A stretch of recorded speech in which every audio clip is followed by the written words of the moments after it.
अस्सलाम वालेकुम दोस्तों। 28 जून 1914 एक 19 साल का स्कूल में पढ़ने वाला स्टूडेंट ऑस्ट्रो हंगेरियन एम्पायर के प्रिंस को गोली मारकर कत्ल कर देता है और इस एक वाक़ये की वजह से जंग छिड़ जाती है। और एक ऐसी जंग जो 4 साल तक चलती है, जिसमें 2 करोड़ से ज़्यादा लोगों की जानें जाती हैं। एक ऐसी वॉर जिसमें कई एंशिएंट एम्पायर्स ख़त्म हो जाते हैं। एक ऐसी वॉर जो ढेर सारी कंट्रीज़ और कॉन्टिनेंट्स के लिए लड़ी जाती है। आज के दिन हम इस वॉर को वर्ल्ड वॉर 1 के नाम से जानते हैं। सुनने में बड़ा सेंसेशनल लगता है ना ये, कि किसी एक वाक़ये की वजह से दुनिया में वर्ल्ड वॉर 1 हो गई। अगर हम टाइम मशीन लेकर वापस जा पाते और इस असैसिनेशन को होने से रोक पाते, तो क्या ये दुनिया में कोई वर्ल्ड वॉर नहीं होती? रियलिटी इतनी सिंपल नहीं है दोस्तों। कोई भी इतनी बड़ी जंग एक लंबे चैन ऑफ रीजंस की वजह से होती है और फिर एक ऐसा वाक़या होता है जिसकी वजह से वो स्पार्क आता है। इमेजिन करें कि एक डायनामाइट्स का पहाड़ होता है यहाँ पर, और मैं एक छोटी सी माचिस का इस्तेमाल करके इस पूरे डायनामाइट के पहाड़ को फोड़ देता हूँ। और जो धमाका यहाँ पर हुआ है वो मेरी माचिस की वजह से नहीं हुआ, वो एक्चुअली में डायनामाइट का पहाड़ था, इसीलिए हुआ। चलिए आज की वीडियो में वर्ल्ड वॉर 1 को समझते हैं। January 1916. 140,000 men were assembling for the attack. In our wood, the front trenches would be taken unless missed. For 3 hours, the German heavy guns. At 7 in the morning, the bombardment switched. साल 1914 में Europe का नक्शा कुछ ऐसा दिखता था। बीच में एक बड़ा सा ऑस्ट्रो हंगेरियन एम्पायर था, जो कि आज के दिन ऑस्ट्रिया और हंगरी के मुल्कों से कहीं ज़्यादा बड़ा था। जर्मनी का जो एम्पायर था वो भी आज के दिन से कहीं ज़्यादा बड़ा था। पोलैंड का कोई मुल्क नहीं होता था। रशिया में एक रशियन एम्पायर था। आज के दिन की टर्की में ऑटोमन एम्पायर था। इसके अलावा यूनाइटेड किंगडम और फ्रांस थे। अब इंटरेस्टिंग चीज़ ये है जानने के लिए दोस्तों कि ज़्यादातर यूरोपियन मुल्क उस वक्त में मोनार्कीज थे, यानी कि राजा महाराजा का राज रहता था। इनफैक्ट सिर्फ 3 मुल्क थे यूरोप में जो डेमोक्रेसीज थे, मोनार्कीज नहीं थे: फ्रांस, स्विट्ज़रलैंड और सान मरीनो। अब ईस्टर्न यूरोप में कुछ मुल्क हैं जैसे कि सर्बिया, बोस्निया, रोमानिया और बुल्गारिया, जिन्हें बाल्कन कंट्रीज़ कहते हैं। याद रखना ये हमारी कहानी में काफ़ी इम्पोर्टेंट है। अपनी कहानी की हम शुरुआत करते हैं साल 1878 से। रशियन अम्पायर और ऑटोमन अम्पायर के बीच एक जंग हुई थी। रशियन अम्पायर एक तरफ था और ऑटोमन अम्पायर दूसरी तरफ था, जो इन बाल्कन कंट्रीज़ की मदद कर रहा था ऑटोमन अम्पायर से अलग होने में। इस जंग के कंक्लूशन में 1878 में ट्रीटी ऑफ बर्लिन साइन की गई थी। इस ट्रीटी के मुताबिक ऑस्ट्रो हंगेरियन एम्पायर को ये हक दिया गया था कि बोस्निया और हेर्ज़ेगोविना का जो रीजन है उसको ये एडमिनिस्टर कर सकता है टेम्परेरी तौर पर, लेकिन ऑफिशियली ये पार्ट ऑटोमन एम्पायर का ही रहेगा। लेकिन अक्टूबर 1908 में ऑस्ट्रो हंगेरियन एम्पायर ने बोस्निया और हेर्ज़ेगोविना को एनेक्स कर दिया, इन्वेड कर दिया। इस वक्त का एक ही पॉलिटिकल कार्टून बड़ा दिलचस्प है देखना दोस्तों। ऑटोमन के सुल्तान अपने हाथ पकड़कर खड़े हैं, हेल्पलेस फील कर रहे हैं, क्योंकि ऑटोमन एम्पायर के अंदर इंटरनल प्रॉब्लम्स आने लग गई थी, रिवॉल्यूशंस होने लग गई थी। इस वक्त में बुल्गारिया आज़ाद हो गया ऑटोमन एम्पायर से, जो आप दरमियान में देख सकते हो, जो कि इंडिपेंडेंट मुल्क बन गया। लेफ्ट में आप देख सकते हैं ऑस्ट्रियन महाराजा फ्रांस जोसेफ बोस्निया और हेर्ज़ेगोविना को छीनते दिखाई दे रहे हैं। अब ये जो बोस्निया और हेर्ज़ेगोविना का मुल्क है, ये 400 साल तक ऑटोमन राज के अंदर रहा, लेकिन आज़ादी मिलने की जगह इसे एक और एम्पायर ने आकर कैप्चर कर दिया। ऑब्वियसली जो बोस्निया में रहने वाले लोग हैं वो इससे बहुत गुस्सा थे, वो इससे आज़ाद होना चाहते थे। उनके पड़ोस मुल्क सर्बिया में भी लोग बड़े गुस्सा थे इस चीज़ को देखकर। सर्बियन लोगों का बोस्नियन लोगों के साथ ना सिर्फ एक जियोग्राफिकल कनेक्शन था, बल्कि एक एथनिक कनेक्शन भी था। एक्चुअली में जो ये सारी कंट्रीज़ हैं यूरोप की, इनकी एथनिसिटी है स्लैव्स की। बहुत से लोग इन मुल्कों में रहने वाले कनेक्शन को फील करते हैं। दोस्तों इस मैप के बॉटम साइड पर देखोगे तो जो डार्क ब्लू में कंट्रीज़ हैं, इन कंट्रीज़ के लोग अपने आप को साउथ स्लैव्स करके बुलाते हैं, और बहुत से लोगों ने इन मुल्कों में एक साउथ स्लैविक नेशन की डिमांड भी की है। तो सर्बिया ने यहाँ कंप्लेन की कि ऑस्ट्रिया और हंगरी का जो एम्पायर है वो ना सिर्फ बोस्निया को इन्वेड कर रहा है, बल्कि हमारे साउथ स्लैव्स को भी इन्वेड करने लगे। अब इस मुल्क पर कब्ज़ा करने से पहले ऑस्ट्रिया और हंगरी के फॉरेन मिनिस्टर ने ऑलरेडी रशियन फॉरेन मिनिस्टर से बात कर ली थी कि रशिया इसे ऑब्जेक्ट नहीं करेगा, हम आपको पहले ही बता रहे हैं, हम इस मुल्क पर कब्ज़ा करने वाले। और रशिया ने ये बात सुन भी ली थी, क्योंकि रशिया को रिटर्न में कुछ और ही चाहिए था। इस नक्शे को देखते हैं, ये है ब्लैक सी और इसके नीचे है सी ऑफ मरमर। दरमियान में स्ट्रेट ऑफ बोस्फोरस गुजरता है, इस्तांबुल को 2 में डिवाइड करते हुए। ये पार्ट ऑटोमन एम्पायर के पास था और रशिया ये छीनना चाहता था। अब रशिया ने हंगेरियन एम्पायर से कहा कि हम इसे छीनेंगे, तुम हमें कुछ मत कहना, तुम वहाँ पर बोस्निया मुल्क पर कब्ज़ा जमा लो और वहाँ हम तुम्हें कुछ नहीं कहेंगे। एक अच्छी डील है। लेकिन एक मसला था और वो ये था कि रशिया में बहुत से स्लेविक लोग रहते थे और रशिया के अंदर बहुत सारे लोग प्रोटेस्ट करने लगे इस चीज़ को देखकर कि कैसे हम एग्री कर सकते हैं कि ऑस्ट्रो हंगेरियन एम्पायर वहाँ पर मौजूद हमारे स्लेविक लोगों पर कब्ज़ा जमा ले। रशियन एम्पायर ऑलरेडी कमज़ोर हो चुका था, उसे अपने लोगों की सुननी पड़ी। तो सीक्रेट एग्रीमेंट होने के बावजूद भी रशियन फॉरेन मिनिस्टर ने सर्बिया को सपोर्ट करना शुरू कर दिया। साल था 1909। अब ऑस्ट्रो हंगेरियन एम्पायर जर्मनी की तरफ देखता है और पूछता है, अगर हमने सर्बिया मुल्क पर कब्ज़ा जमा लिया और रशिया दरमियान में टांग अड़ाने आया तो क्या तुम हमारी मदद करोगे? तो यहाँ जर्मनी कहता है, क्यों नहीं भाई, हम तो बड़े पुराने दोस्त हैं, बिल्कुल मदद करेंगे। अब दूसरी तरफ रशिया फ्रांस से पूछता है कि देखो, ऑस्ट्रो हंगेरियन एम्पायर ने पहले बोस्निया मुल्क पर कब्ज़ा किया और सर्बिया ने जब इस चीज़ पर ऑब्जेक्ट किया तो अभी हंगेरियन एम्पायर और जर्मनी साथ में मिलकर बात कर रहे हैं सर्बिया पर अटैक करने की। ऐसा करते हैं, हम साथ में मिलकर उन दोनों के अगेंस्ट फाइट करते हैं। लेकिन फ्रांस बोलता है, मुझे क्या लेना देना बोस्निया से, बात जो भी है चाहे मुझे जाने दो, मैं इंटरफेयर नहीं करता इस मामले में। तो फ्रांस के मना करने पर रशिया चुपचाप बैठ जाता है और उसे बोस्निया का ये एनेक्सेशन कबूल करना पड़ता है। तो अभी के लिए जो एक जंग का ख़तरा था, वर्ल्ड वॉर का ख़तरा था, वो थम जाता है। लेकिन उसके बाद आता है असैसिनेशन ऑफ फर्डिनेंड। असल में बात यह है कि बोस्निया के लोगों पर जो कब्ज़ा किया गया है वो लोग चुप नहीं बैठे, वो लोग तो अपनी आज़ादी चाहते हैं। एक नई रेवोल्यूशनरी मूवमेंट की शुरुआत होती है जिसे कहा जाता है यंग बोस्निया। ये एक स्टूडेंट रेवोल्यूशनरी ग्रुप है और सर्बियन लोग इनकी मदद करते हैं। इनका पर्पज़ है आज़ाद मुल्क बनाना। इनफैक्ट इनका पर्पज़ ना सिर्फ बोस्निया और हेर्ज़ेगोविना को आज़ादी दिलाना है बल्कि सर्बिया के साथ यूनाइट करना भी है। ये चाहते हैं कि ये एक बड़ी साउथ स्लेविक नेशन बनाए, यूगोस्लाविया। क्या नाम है, यूगोस्लाविया। यूगो का मतलब होता है साउथ, तो साउथ स्लेविक कंट्री बने, जो कि स्पॉइलर अलर्ट बाद में जाकर बन भी जाती है। हालांकि आज के ज़माने में बनकर टूट भी गई थी ये कंट्री। लेकिन एनीवेज 28 जून 1914 को ऑस्ट्रिया हंगरी के जो प्रिंस हैं फर्डिनेंड, वो अपनी वाइफ सोफी के साथ बोस्निया की एनेक्स टेरिटरी में सफ़र कर रहे होते हैं। वैसे तो ये हिंदी वाला सफ़र करना चाहते थे लेकिन बदकिस्मती से इंग्लिश वाला सफ़र कर बैठे। 6 बोस्नियन रेवोल्यूशनरीज ने प्लान किया कि वो इन्हें मारेंगे। सुबह के करीब 10 बजे एक रेवोल्यूशनरी जिनका नाम था कैब्रिनोविक एक बम फेंकते हैं फर्डिनेंड की गाड़ी के पास। लेकिन ये बम गाड़ी से बाउंस होकर साइड वाली सड़क पर जाकर ब्लास्ट होता है और 20 लोग इंजर्ड हो जाते हैं और फर्डिनेंड बचकर भाग निकलते हैं। जिस मीटिंग में जा रहे थे उस मीटिंग को कैंसिल कर देते हैं शौक में आकर, और बोस्नियन मेयर से कहते हैं, हम आपके शहर घूमने आए थे और आपने हमारा इस्तकबाल बम से किया है, ये तो आउटरेजियस है। प्रोग्राम कैंसिल करके हॉस्पिटल जाने की सोचते हैं, जो लोग इंजर्ड होते हैं उनसे मिल सके। हॉस्पिटल के रास्ते में इनकी गाड़ी गलती से गलत टर्न ले लेती है और जब ये गाड़ी वापस मोड़ने लगते हैं वापस सही जाने के लिए, तो रियलाइज़ करते हैं कि एक्चुअली में ये रेवोल्यूशनरी से सिर्फ 5 फुट की दूरी पर आ गए हैं। 19 साल का एक स्कूल का स्टूडेंट गैब्रिलो प्रिंसिप, जिसकी बात मैंने वीडियो के शुरू में की थी, यही वो इंसान है जो गोली चला देता है फर्डिनेंड और उनकी वाइफ सोफी पर और कत्ल कर देता है ऑस्ट्रो हंगेरियन एम्पायर के प्रिंस की। गैब्रिलो प्रिंसिप को इमीडिएटली अरेस्ट कर दिया जाता है लेकिन इसकी एज 20 साल से सिर्फ 2 महीने कम होती है। क्योंकि लॉ के हिसाब से फांसी नहीं दी जा सकती तो इसलिए 20 साल जेल दी जाती है गैब्रिलो को इस असैसिनेशन के लिए। ट्रायल के दौरान ये कहते हैं कि मैं यूगोस्लाव नेशनलिस्ट हूँ, मेरा मकसद है सारी यूगोस्लाव को यूनाइट करना और मुझे फ़र्क नहीं पड़ता कि यूगोस्लाव किस स्टेट का हिस्सा बनेगा, लेकिन अभी मैं ये चाहता हूँ कि ऑस्ट्रिया से हमें आज़ादी मिले।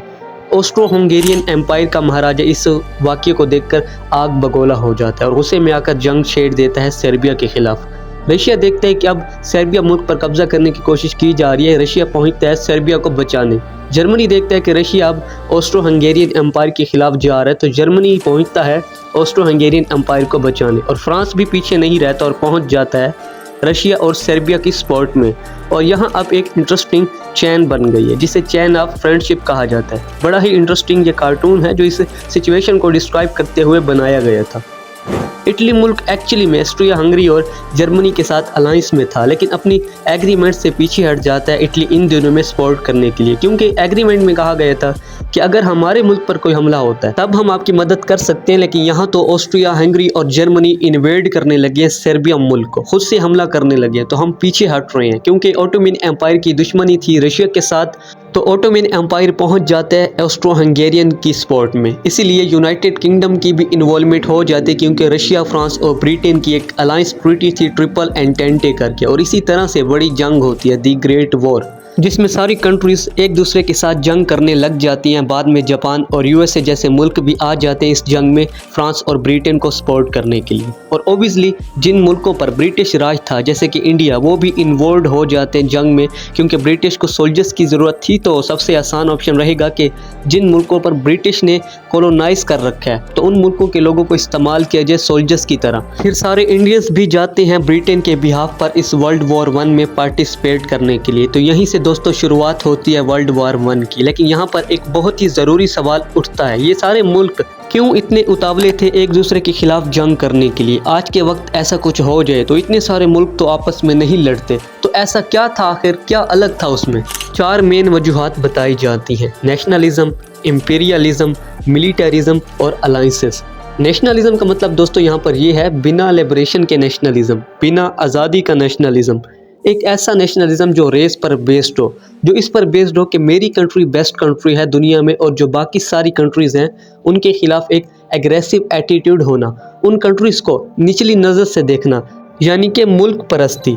जब बिस्मार्क ने जर्मनी को यूनिफाई किया था 1871 में, वो नेशनलिज्म के बेसिस पर ही किया था। लेकिन फिर भी जर्मनी एक कॉन्स्टिट्यूशनल मोनार्की थी, पर्शियन मोनार्की के अंदर। लोगों के अंदर इस नेशनलिज्म की फीलिंग्स का राजा महाराजाओं ने फ़ायदा उठाया, लोगों को कन्विंस किया कि यहाँ पर वॉर पर चले जाओ अपने मुल्क के लिए। और यहाँ पर इन्होंने वॉर डिक्लेयर की इंपीरियलिज्म के लिए, बाकी कंट्रीज़ को ऑक्यूपाई करने के लिए, उन पर कब्जा करने के लिए। अब यहाँ पर आप सोचोगे कि अपने मुल्क को मैनेज करना इतना मुश्किल काम होता है, ये लोग अपनी कंट्रीज़ के बॉर्डर्स को क्यों एक्सपेंड करना चाहते हैं, क्यों दूसरी कंट्रीज़ पर कब्जा करना चाहते हैं और एक सिर दर्द उठाना चाहते हैं?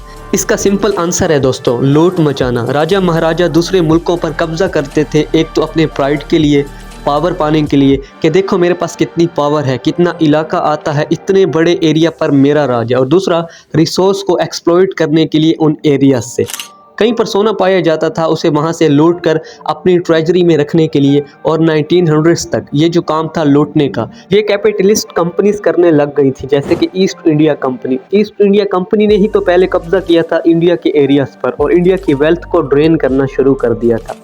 इसीलिए कई लोग इंपीरियलिज्म को हाईएस्ट स्टेज ऑफ कैपिटलिज्म कहकर पुकारते हैं। कैपिटलिस्ट दूसरे मुल्कों पर कब्जा करके उनके रॉ मटेरियल्स और चीप लेबर्स का फ़ायदा उठाते हैं अपना प्रॉफिट कमाने के लिए। उस वक्त के एक फेमस कैपिटलिस्ट हेनरी फोर्ड, जिन्होंने फोर्ड कंपनी की शुरुआत की थी, इन्होंने इनफैक्ट खुद एक बड़ा फेमस डायलॉग कहा था वॉर और कैपिटलिज्म को लेकर। Do you want to know the cause of war? It is capitalism greed, the dirty hunger for dollars. Take away the capitalist and you will sweep war from the earth. ये जो imperialism था ये बिना किसी militarism के possible नहीं था। बहुत सारा पैसा खर्च करना पड़ता था कंट्रीज़ को मिलिट्री पर, ताकि ये और मुल्कों पर कब्जा कर सके, simply by brute force. British की रॉयल नेवी उस वक्त दुनिया की लार्जेस्ट नेवी होती थी। इसकी मदद से ब्रिटेन अपने इतने बड़े एम्पीरियलिस्टिक एम्पायर को चला पाता था। उस वक्त की जो 6 बड़ी ग्रेट पावर्स थी, Britain, France, Germany, Austria Hungary, Russia और इटली, इनकी कंबाइंड मिलिट्री स्पेंडिंग 1870 में 4 मिलियन पाउंड के आसपास थी और 1914 तक ये 4 गुना बढ़ चुकी थी। ये बहुत पैसा खर्च कर रहे थे इस सारे के सारे मिलिट्री पर। इन सारे मुल्कों को इंपीरियलिज्म में काफ़ी दिलचस्पी थी कि ज़्यादा से ज़्यादा मुल्कों पर कब्ज़ा जमाया जा सके, अपने एम्पायर को ज़्यादा से ज़्यादा बड़ा किया जा सके। अब दिलचस्प बात यह है दोस्तों, जब मैं कंट्री की बात करता हूँ, कंट्री से मेरा मतलब होता है उस मुल्क के मोनार्क, जो राजा महाराजा उस एम्पायर के थे। क्योंकि डेमोक्रेसी तो थी नहीं, लोगों की तो मर्जी चलती नहीं थी, सिर्फ एक इंसान जो टॉप पर बैठा था उसकी मर्जी चलती थी। और बड़े ही उखड़े राजा महाराजा थे। जर्मनी में काइजर विल्हेम II थे इस वक्त, जिन्हें बड़ा पॉजेसिव राजा माना जाता था। ये हमेशा इस डर में रहते थे कि कहीं फ्रांस, ब्रिटेन और रशिया जर्मनी पर हमला न कर दे। रशिया में टीसार न्यूक्लियस II थे जो अपनी पोजीशन संभाल नहीं पा रहे थे। आखिरी एम्पायर रहे रशियन एम्पायर के। और तीसरे ब्रिटेन के head of state king George V थे। एक दिलचस्प हकीकत बताऊं मैं आपको, ये जो तीनों राजा थे ये एक दूसरे के फर्स्ट कज़न थे, एक ही फैमिली के लोग थे, 3 मुल्कों के राजा। इमेजिन कर सकते हो आप। तो वर्ल्ड वॉर 1 एक तरह से यहाँ गेम्स ऑफ थ्रोन्स चल रहा था, एक फैमिली फाइटिंग समझ सकते हो आप। कहा जाता है कि क्वीन विक्टोरिया ने कोशिश की थी इन तीनों के दरमियान लड़ाई रुकवाने की, लेकिन उनकी डेथ के बाद ये पॉसिबल नहीं हो सका। चौथा रीज़न यहाँ पर बताया जाता है अलाइंसेस का। इन सारे मुल्कों के दरमियान इतनी सारी पॉलिटिकल अलाइंसेस देखने को मिली। 1882 में ट्रिपल अलाइंस बनी थी जर्मनी, हंगेरियन, ऑस्ट्रिया एम्पायर और इटली के बीच में। इन तीनों मुल्कों ने प्रॉमिस किया था कि म्यूचुअल सपोर्ट देंगे एक दूसरे को अगर किसी भी ग्रेट पावर के ऊपर हमला किया जाता है तो। दूसरी मेजर अलाइंस बनी थी 1907 में ट्रिपल एंटेंटे करके, ग्रेट ब्रिटेन, फ्रांस और रशिया के बीच। ये अलाइंसेस बनाने के पीछे ओरिजिनल रीज़न ही यही था, इंपीरियलिज्म। ये सारे मुल्क दूसरे मुल्कों पर कब्जा करते थे और फिर जेलसी भी खुद ही फील करते थे कि इस मुल्क ने तो यहाँ कब्जा कर लिया, उसने यहाँ कर लिया, उसने वहाँ कर लिया, यानी कि अब हमें अपने एम्पायर को यहाँ बढ़ाना है, वहाँ बढ़ाना है, यही चीज़ें चल रही थी। अब ऐसे केस में नॉर्मल लोगों का क्या हाल था? लोग क्यों इन राजा महाराजाओं के चक्कर में एक दूसरे से फाइट कर रहे थे? क्या ये नॉर्मल लोग चाहते थे कि वर्ल्ड वॉर 1 हो? इसका जवाब है दोस्तों मोस्टली नहीं, लेकिन फिर भी इन लोगों को जंग में धकेला गया। पहला रीज़न, जो एक सोल्जर्स की नौकरी होती थी उस टाइम पे, वो एक गरीब लोगों के लिए होती थी। एक आम इंसान सोल्जर्स बने, अपनी जान दांव पर लगाए, किसी राजा की लालच के चक्कर में।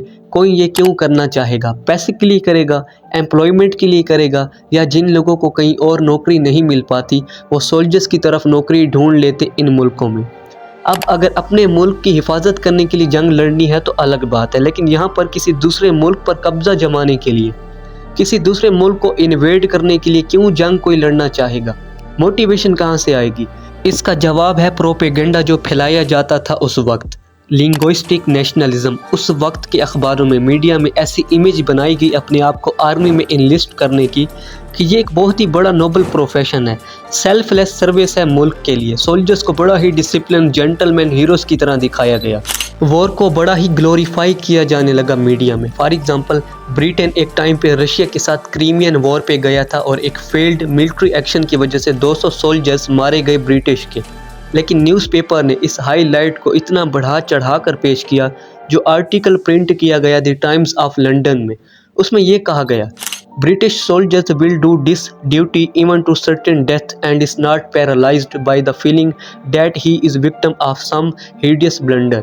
मतलब टॉप लीडरशिप ने वहाँ पर गलत डिसीजन लिए जिसकी वजह से सोल्जर्स की जाने गई, फिर भी इस चीज़ को एक हीरोइक एक्ट की तरह दिखाया गया। ब्रिटेन के जो मोनार्क थे, इन्होंने एक ऑफिशियल पोइट को अपॉइंट किया, एल्फ्रेड टेनिसन। इन्होंने एक पोइम लिखी, the Charge of the Light Brigade. ये one of the first poem थी दुनिया की जो सोल्जर्स को हीरो की तरह दिखाती थी। एक और फेमस इंग्लिश पोइट थे रॉबर्ट ब्रूक, उनकी पोइम्स द सोल्जर्स या फिर द डेड, वॉर और डेथ को एक ग्लोरियस चीज़ की तरह दिखाती थी। इनकी खुद की डेथ वर्ल्ड वॉर 1 में हुई थी और विंस्टन चर्चिल ने इनकी पोइम का इस्तेमाल किया एक डेथ नोट की तरह बाकी और लोगों को रिक्रूट करने के लिए। तो इस तरह का वॉर मॉन्गरिंग प्रोपेगेंडा फैलाया जाता था, दिखाया जाता था कि जंग पर जाना अपने मुल्क के लिए बड़ी अच्छी चीज़ है। मैं यहाँ पर कंट्री कह रहा हूँ क्योंकि मुल्क से मेरा मतलब कोई डेमोक्रेट कंट्री नहीं थी। मुल्क का मतलब यहाँ पर एक राजा का असूल था और आप बेसिकली जंग पर जा रहे थे उस राजा के लिए। लेकिन हर कोई इस प्रोपेगेंडा के इन्फ्लुएंस में तो नहीं आया। काफ़ी लोग थे इन मुल्कों में जो वॉर के कम्प्लीटली अगेंस्ट थे। अमेरिका की सोशलिस्ट पार्टी, इटालियन की socialist party, British labour party, Russia में बोल्शेविक्स थे, जर्मनी में कार्ल लेबनिस्ट और रोजा लैक्समबर्ग। इसके अलावा कई और ग्रुप्स थे लोगों के, जैसे कि एनार्किस्ट, सैंडिकलिस्ट, जो इंपीरियलिज्म पर यकीन रखते थे, इंटरनेशनलिज्म पर यकीन रखते थे। कुछ लोग रिलीजन और ह्यूमैनिटी के बेसिस पर वॉर को अपोज करते थे, जैसे कि हेनरी फोर्ड या फिर वैलेंटाइन बुलगैकोव। और इसके अलावा रुडयार्ड किपलिंग जैसे इंटेलेक्चुअल पोइट्स थे जो वॉर के अगेंस्ट थे। इन्हें आप जानते होंगे, द जंगल बुक के ऑथर हैं ये। The Charge of the Light brigade की पोइम के अगेंस्ट इन्होंने एक काउंटर पोइम लिखी थी, the last of the Light brigade, जो हाईलाइट करती है एक आम आदमी को सोल्जर्स बनने के लिए कि कितने मुश्किलों से गुजरना पड़ता है और फिर जाके जंग लड़नी पड़ती है। सिमिलरली वेल्फेरेट ओवेंस के कुछ पोइम्स थी जो वॉर का कड़वा साइड थी, पॉइजनस फ्यूम्स, हाथ पैर जख्मों से भरे हुए, खून की खांसी। अगर आप सही में समझ पाओ कि एक सोल्जर्स को कितनी मुश्किलों से गुजरना पड़ता है वॉर में, तो आप कभी भी इंथुजियाज्म तरीके से नहीं देखोगे। एक सबसे लेजेंडरी एंटी वॉर पोइम थी, थॉमस हार्डी ने लिखी थी 1909 में, द मैन इन किल्ड। इसमें ये दिखाते हैं कि एक सोल्जर दूसरे सोल्जर को गोली मारकर कत्ल कर देता है, क्योंकि दोनों अनएम्प्लॉयड लोग थे जिनके पास कोई काम नहीं था। कुछ पैसे कमाने के लिए अपनी फैमिलीज को छोड़ के वो सोल्जर्स भर्ती हो गए, अपने मुल्क के लिए फ़ाइट की और सामने आकर एक दूसरे पर गोली चला दी। लेकिन अगर यही दोनों एक दूसरे को अच्छे से रेस्टोरेंट में मिलते एक दूसरे के मुल्क में, तो खुशी खुशी एक दूसरे के साथ खाना खाते और गाते और जश्न भी मनाते। यही रीज़न है दोस्तों कि हर सोल्जर जो वर्ल्ड वॉर 1 में लड़ा था वो इस ख़राब वॉर मॉन्गरिंग प्रोपेगेंडा के इन्फ्लुएंस के अंडर नहीं आया। और बहुत सारे केसेस हमें देखने को मिले जहां पर कई म्यूटिनीज हुई। फ्रांस में केस हुआ कि पूरी ब्रिटानिया ने हाथ खड़े कर दिए कि हम ये जंग नहीं लड़ रहे। रशिया में अपने ही सोल्जर्स ने अपने ही राजाओं के खिलाफ जंग लड़नी शुरू कर दी। और सबसे तो इंटरेस्टिंग केस है द क्रिसमस ट्रूस ऑफ 1914। 1914 में जब वॉर चल रही थी तो क्रिसमस का टाइम आया तो एक तरफ ब्रिटिश सोल्जर्स थे, एक तरफ जर्मन सोल्जर्स साथ में आ गए क्रिसमस सेलिब्रेट करने जंग के मैदान में। In the front line, we were about 300 yards from the Germans, and we had, I think, on Christmas Eve, we'd been singing carols and this, that, and the other, and the Germans had been doing the same. Eventually, a German said, "Tomorrow, you no shoot, we no shoot." इन्होंने खाना exchange किया, साथ में गाना गाने लगे और साथ में क्रिसमस सेलिब्रेट करने लगे। क्योंकि एक आम लोगों के लिए तो कोई रीज़न नहीं था इस वॉर में जाने का, लेकिन फिर उनको अपने कमांडर से ऑर्डर आया कि ये सब बंद होना चाहिए और वॉर वापस शुरू की जाए। और पनिश किया जाने लगा सोल्जर्स को कि अगर कोई जंग नहीं करेगा तो हम उसे वैसे ही शूट डाउन कर देंगे, कोई अगर जंग छोड़कर भागेगा तब भी हम पनिश करेंगे। तो ऐसे ही पनिशमेंट दी जाती थी अपने ही सोल्जर्स को मजबूर करने के लिए कि यहाँ पर जंग लड़नी है। तो इस तरीके से वर्ल्ड वॉर 1 हुई थी। अब अगली वीडियो में बात करेंगे कि एग्जैक्टली कौन सी कंट्री ने फाइट की थी वर्ल्ड वॉर 2 में, किसकी जीत हुई। तो वीडियो पसंद आई हो तो लाइक, सब्सक्राइब, शेयर ज़रूर कीजिएगा और फिर मिलते हैं वर्ल्ड वॉर 2 में। तब तक अपना बहुत सारा ख्याल रखिएगा। खुदा हाफिज़।